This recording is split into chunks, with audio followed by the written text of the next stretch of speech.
இதெல்லாம் உட்காந்துருப்பாரு. நீங்க தான் டக்குன்னு காடு, மலை, ஆறு, அருவி, நிலம், வளம் இதெல்லாம் பாதுகாக்கப்படணும்.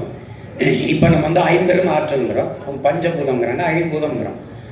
இந்த கடல், இந்த ஆகாயம், இந்த காற்று வரவேற்பு, அப்புறம் ஆறு ஏரிகாட்டு உள்ள, அப்புறம் இலவச பேருந்து, உங்களுக்கு புரியுதுன்னு நினைக்கிறேன். அதை புள்ளி வரம் போட்டிங்கன்னா 1,00,000 கோடி மாதம் தேவைப்படுது. எங்கிருந்து எடுப்பீங்க?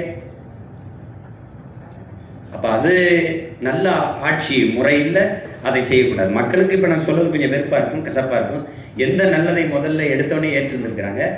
ஆனால் அதுக்காக ஏற்பார்கள், எதிர்ப்பார்கள், ஆதரிப்பார்கள், அருவருப்பார்கள்னு பார்த்தா புதிய ஒன்றை செய்யவே முடியாது. அப்போ அது நான் மக்களின் கருத்துக்கானவன் இல்லை, முழுக்க முழுக்க மக்களின் நலனுக்கானவன். அதனால நான் அதை தான் முன்னெடுக்க முடியும். உலகத்தில் மாறுதலை செஞ்ச எல்லாரும் மனச்சான்று வழி நடத்தியபடி நடந்தவன் தாங்கிறான். என் மனச்சான்று என்ன சொல்றதோ அதை தான் நான் செய்ய முடியும்.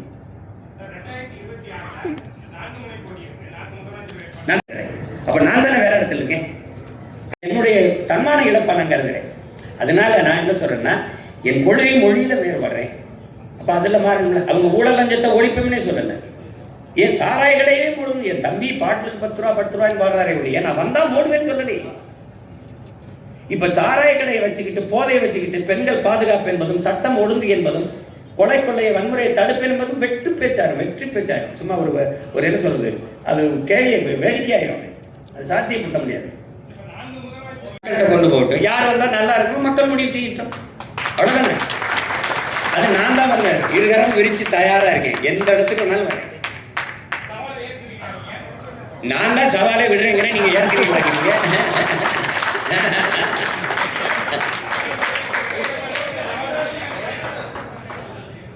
நான் தான் தயாராக இருக்கின்ற, நான் தான் பல தடவை கூப்பிடுறேன்.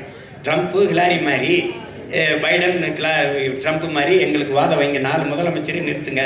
யார் முதல்ல நான் வர்றேன்னு சொல்லுங்க, 3 பேரும் வர சொல்லுங்க முதல்ல.